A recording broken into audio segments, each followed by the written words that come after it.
Hey guys, John Paulamy here, Actionable Intelligence.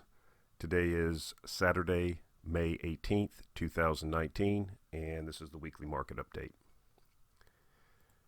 So last week I took the week off. It was my birthday. I was traveling, staying with some relatives up in Minnesota, taking in a Twins game, things like that.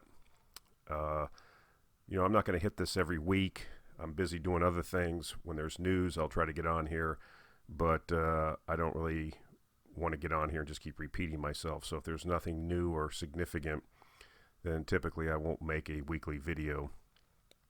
However, this week there was quite a bit of information, so decided to get back on here. I do want to keep the connection with you guys and interact with you in the comments, which have been flowing pretty good. One thing I'd like to say, though, is that, I like to argue with people. When I don't mean argue, I mean negatively, but make an argument from facts. So if you're going to hit me up on there, give me the facts or the information you're using to come to your conclusion so that I can look at them also. It's hard for me to interact with you or, counter an argument if I don't have the facts that you're basing your argument on. So, I'm a generalist investor. I don't purport to be an expert in any of these fields that we talk about on these videos, but I do try to take the best and what I think is correct information from sources and use it in my videos. One thing I try not to do is just find things that are biased towards my way of thinking. I come up with a thesis of what I think is undervalued, and then I go look for information and see what information is around that on, that supports my case. But I also look for information that subverts my case. So we've talked about that before in a previous video about red teaming or, doing war games against your plan to see what the holes are, because I'm not opposed to changing my mind if I'm incorrect, but it's I gotta see the information, and as a generalist investor, that's what you're doing. You're relying on what you think is the best information that you can find from reputable sources. So that's what we try to do here. This week's rant, I want to talk about something. We've had this plethora of unicorns being these billion-dollar plus valuations of these private companies, especially coming out of Silicon Valley.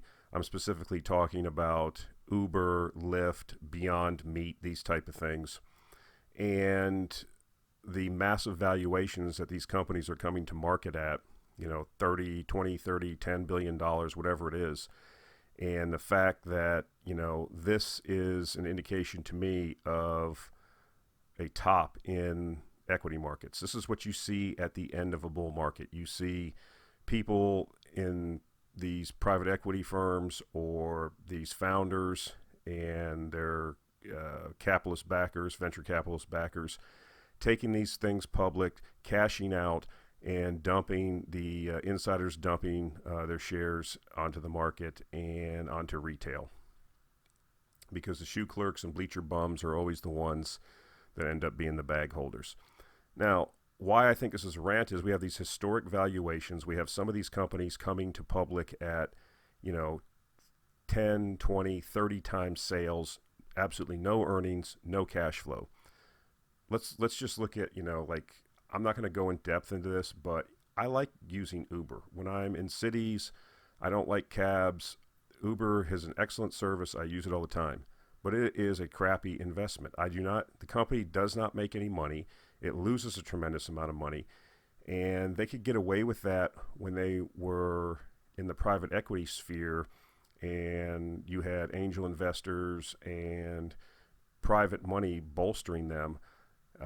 But now you're a publicly traded company. Where are you going to get the money to continue business operations if you don't cash flow and don't have any earnings?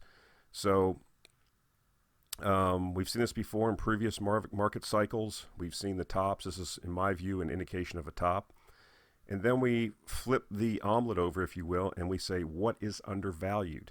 If these type of companies, if the general equity market in the United States is overvalued and substantially overvalued, which it is in my view, then what is undervalued and because you can't just put your money in a passbook savings account. What is undervalued? Well, then here's a chart of commodity stock index versus Dow Jones Industrial Average. Okay, so I'm not exactly sure what commodity stock index they're using. I'd have to go back and look, but we've shown this type of chart before, and what we see is that commodities and the commodity stocks that represent these commodities are at historically undervalued relative to the Dow Jones Industrial Average and stocks in general. I'm talking about general stock market, your typical Dow Jones S&P company.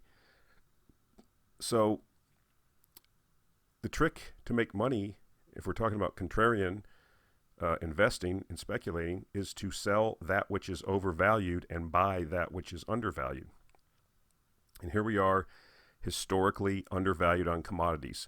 So if you're out there buying Uber, or you're a Tesla lemming, or whatever, you are holding overvalued securities. You are. I would suggest that what you do is you go on the internet and look up the Scott McNally speech he gave to shareholders at the top of the tech bubble. Scott McNally was the CEO of Sun Microsystems, and I think it was at an annual meeting of shareholders. He basically lambasted a lot of the shareholders by saying, why are you holding stock in this company? He explained, I think it was selling at like 10 times sales or something ridiculous like that. It was extremely overvalued. And he's the CEO of this company, by the way, saying this.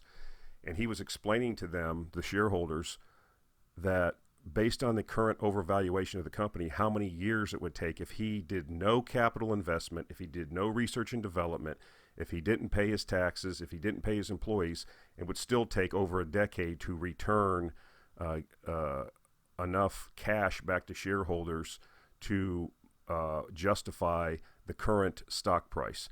And of course, you can't do that and stay in business. You can't, not pay employees, not do R&D, all these things. But he was making a point that at some point, the company is too expensive. You should not be investing in it because, yes, things can go from overvalued to more overvalued, but typically what we have is what we've talked about before, mean reversion, where things that are overvalued mean revert and become undervalued, and things that are undervalued typically mean revert and then move to a normal valuation and overshoot to overvaluation.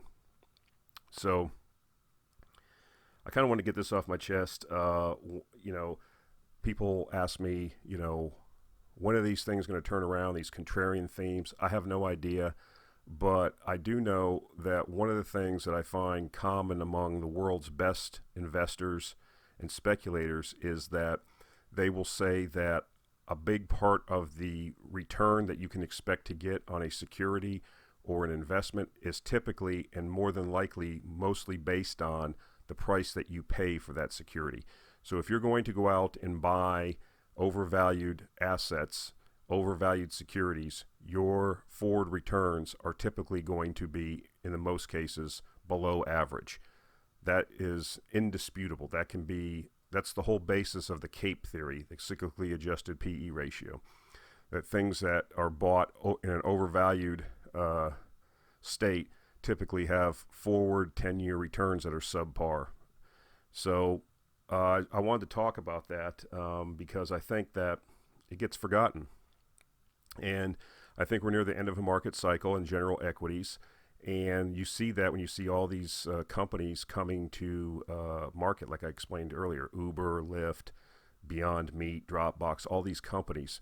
I'm not saying the services suck or, they don't provide a service, but, you're supposed to be in business to make money. And if you're not making money and you don't cash flow, at some point, you can't keep going back to the market and asking for more, issuing more shares or taking on more debt. At some point, you go out of business. And I think that's what, people will justify the prices they pay. Well, you don't understand it's growing this fast. That's the whole argument in private equity and in venture capitalists and angel investing. I'm involved in that. I understand.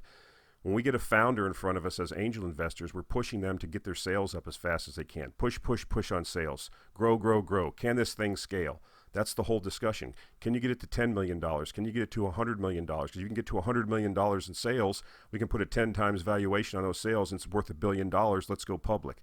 That's the game, guys. That's how things are done. And the founders that own the shares, the angel investors, the venture capitalists, the people that participated in the various Series A, B, C, D, whatever rounds of financing, those are the people that own the company. And when they sell it on the public market to the schlubs, shoe clerks, and bag holders, that's retail investors. That's why they brought these things public, okay, to cash out. They're not doing you any favors, okay? They're getting out. And when everybody's doing that at one time, that's an indication of the top, in my view. So to contrast that, I'd like to talk about real quickly, if you want to understand cyclicality and how you successfully navigate these markets around resource investing and these commodity type companies, a perfect education is to go to the Altius Minerals website. And Brian Dalton, the CEO of that company, I've been involved in this company off and on for over 10 years as an investor. And I think if you go and read their presentations and look at their way they've conducted their business through various resource cycles, you will see that they understand the cyclicality of these markets and how you take advantage of them and how you create wealth based on the cyclicality. And this, chart here from one of their presentations basically shows how they do things. You can see the troughs and the peaks of the various resource cycles in the time from 2000, the year 2000 to 2020. And what you do is you buy assets cheaply when you can dictate terms at the trough of these resource markets, when prices for commodities are way down, when everybody hates them, when the companies are going out of business and struggling for capital. That's when people with capital step up and can offer capital and lifelines at very excellent terms, where you can get stakes in the companies, you can get warrants, and you can get favorable terms. And then you see inevitably as these things are cyclical and they move up, you notice that they stop buying. They don't acquire and do acquisitions at the top of the market. It's like planting a fruit tree. You plant the tree and then over time the thing yields fruit, rinse and repeat. You see then they have the down cycle, they build cash up during the up cycle, and then they wait through the down cycle. They wait, they keep their powder dry. They wait for the cyclicality to become their friend. And you see in 2015, they started doing acquisitions again during the trough of this last bear market in commodities. And they've been able to acquire a significant amount of royalties in that time. And if you look at their earnings now, their earnings are really, and sales and earnings are really accelerating because they are now getting the benefit of that time and that investing in those previous troughs. So, when we talk about this, you see the timelines involved here. That's why we're talking about uranium or this oil cycle and this contrarian investing we're doing. We're talking about years, not weeks and months. If you want to be a trader, Allah be with you. God bless you. I hope it works out. But that's not what I do. I'm not a good trader. I'm a contrarian. I understand the cyclicality of these asset businesses, these commodity businesses, these cyclically based businesses. And once you identify the cyclicality and the terms and the way they work, you can position yourself to take advantage, and tremendous amounts of wealth can be created. So that's the rant for this week. I'm going to be going back to that. That's the whole basis and thesis of the Actionable Intelligence Alert newsletter, my investing thesis, and it's stood me well. It's not fun to sit here with nothing happening. I get it. It's boring. No one likes it. But, if you want excitement, go to a casino. I mean, if you go watch a NASCAR race or a demolition derby, I don't know what to tell you. These things take time if you're going to be in these cyclical businesses. And this is a great illustration. Okay, going on. There's a lot of uranium news this week. I was fortunate enough about over a week ago to be on Mike Alkin's Talking Stocks Over Beer podcast. He called me up and asked me to be on there. I was really happy to do it. I had a lot of fun doing it. We talked about a varied amounts of subjects, not just uranium, but investing in general, and commodity stocks, junior mining companies. I mean, a big gamut. Talked about the energy industry, and my views on the density of energy and how civilization has advanced, and it's advanced as its density of energy has gotten more dense, not less dense. And I appreciate Mike for having me on. A lot of you have already listened to it and given a lot of good feedback. I appreciate that. Mike Alkin was also interviewed by this new channel that's called Crux Investor. It's kind of like a poor man's Real Vision. I pay for Real Vision. It's an excellent website for financial interviews with great investors and practitioners of investing. But this Crux Investor site seems to be up and coming. I'll put links to both of these, but it was an excellent overview, about almost 2 hours of this guy, I forget the guy's name, interviewing Mike Alkin and talking about all facets. I mean, there's a lot of basic stuff in there, review, but they also get into a lot around the underbelly and the real big details of how the uranium fuel cycle works, how it's priced, what is really happening and what really happens. So if you have an interest in really understanding the uranium market, if you're an investor or speculator in this market, take a look at it. You can skim through the parts that you already know, but I thought it was really an engaging and well done interview. Also, Mike, there's a lot of Mike Alkin this week. There's this hedge fund that he runs, Sachem Cove. They had an excellent paper that was put out. I don't know if it was supposed to be distributed or not, but it's all over Twitter. I'm assuming it is. I will find it, a link to it, and send it or link to it in the show notes. And to the people that have been asking me to do better linkage, I always claim I'm going to link to stuff and then I forget to do it. I've taken your advice. I will make sure that I get the proper, appropriate links into the show descriptions. So, but I will take a look at that because they kind of do a riff on the movie The Big Short or the book The Big Short, and how that kind of it's really interesting how they did it and kind of fun to read. But it re-emphasizes a lot of the pro supply demand fundamentals that are eventually going to, I think, end up causing a very large spike in the uranium price.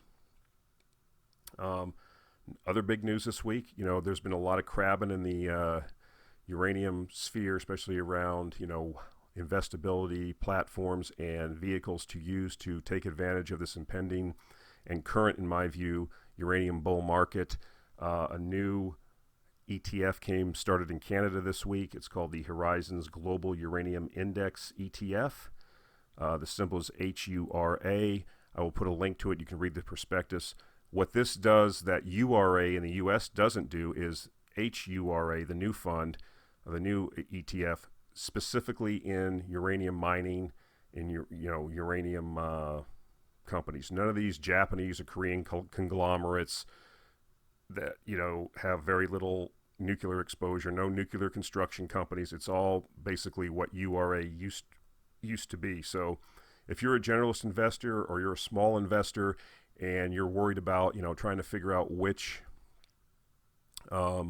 stocks to buy, this can be an excellent vehicle for you to just hey, say you're a small investor and you say, look, I want to get a position, I want to get a taste of this uranium. I get the thesis, I get the argument, I want on board, but I don't have the time or the experience to really delve into all 50 companies and figure out what's going on.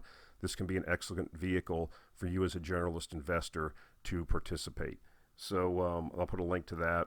What I found interesting was Trump and Trudeau were meeting and they settled the steel and aluminum tariffs, but there was also a little bit of chatter in some of the news articles and some of the Twitter messages that I saw that there was discussion around uranium. So I think, the Trump administration has about 60 days to resolve the uranium-232 petition. I think that if they go to some type of quota system or whatever, Canada and Australia, they're going to have some kind of part in this because, quite frankly, the U.S. Uranium mining industry certainly doesn't have the ability or is capitalized sufficiently to ramp up immediately to supply U.S. utilities with sufficient uranium. So I think that could be part of a solution. But like I've said before, I really don't care one way or another about 232. It's kind of a distraction, except for the fact that it's kind of put a wet blanket over everybody and caused uncertainty. I've spoken about that before. I was reading through the Uranium Participation Fund, which I hold shares in, physical uranium, the annual report, and I saw a quote here that they put in their notes or their message to shareholders. And they were quoting UXC. They said, in Q1 2019 outlook, UXC estimates base case demand in 2019 to be 195 million pounds of U3O8. They also estimate that annual uranium demand could grow to 210 million pounds under their base case for 235 and to more than 290 million pounds in their high case for the same period. I'm going to kind of go with that high case because I've seen some people do some math on this, and just based on what the Chinese are asserting and what's happening in India, I think that demand for all commodities and specific to uranium is going to explode. People get it. If you want to really understand why nuclear is going to be the fuel of the future, it's just because of thermodynamics and physics and math. I mean, people don't get it. Like I said, if you want to know more about, I've talked about in the past, I'm not a zealot. I've built renewable plants. I've operated wind farms. I know the math. I know how it operates. I know the industry.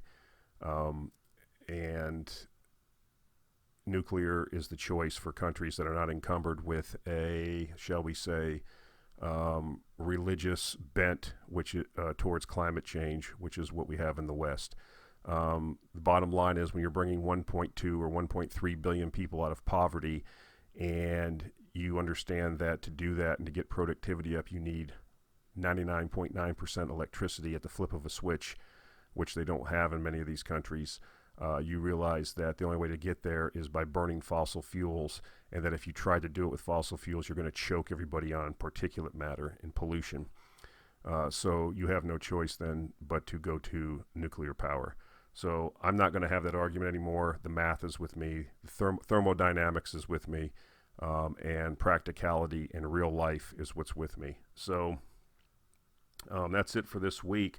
One thing I would mention, I'm really looking, I'm going to be refocusing on this whole climate change debate and my thesis, which is around sunspots activity, lack thereof, and how it's affecting the world and the climate. And I'm really seeing, I'm working up on a job in Illinois right now, and I was up in Minnesota, Illinois. There's a lot of rain, a lot of cold still, and a lot of people do not have their crops in. I would say that where I'm in the area of Illinois where I'm working, I'd say 90% of the people don't have their crops in, and you have to have these things in. Every day that goes by after May 15th, you're losing like 2% yield. And this is exactly what I was talking about. As sunspot activity and solar activity decreases, this is what we could expect to see. Colder, wetter, agriculture being impacted. So I've been talking about this for 3 or 4 years, and I've been laughed at, but unfortunately I think that I may be right. And I would encourage people that are interested in this to have an open mind and go back and study what the Maunder minimum, the Dalton minimum, and what occurred on this planet from an agricultural standpoint, and how growing seasons were shortened, and how slight changes in average temperature can change where you can and cannot grow certain crops. So I think I'm going to be looking at this more and more. I think it's going to open up some more opportunities. But I think we may be seeing one of the biggest contrarian potentials in the history of investing coming down the pipeline. So that's it for this week, guys. Appreciate you listening. Appreciate the support. Channel continues to grow. If you want to support me, the best way to support me is to follow the channel, spread the word, hit that bell. You can also check out my Patreon channel where you can support us through Patreon. If you support me, $5 donation per month. You can cancel at any time, but if you do it, I will send you the current stock pick from the Actionable Intelligence Alert newsletter. That way you can get a flavor of the type of companies that we're looking at and that we are recommending. You can also take a subscription to the Actionable Intelligence newsletter, though if you enjoy these videos and you agree with the thesis that we put out here and the subject matter, and you're wondering how we turn these ideas into actionable investment opportunities, that is the medium to find that out. So we'll enjoy talking to you this week, and we'll talk to you next week. Thank you.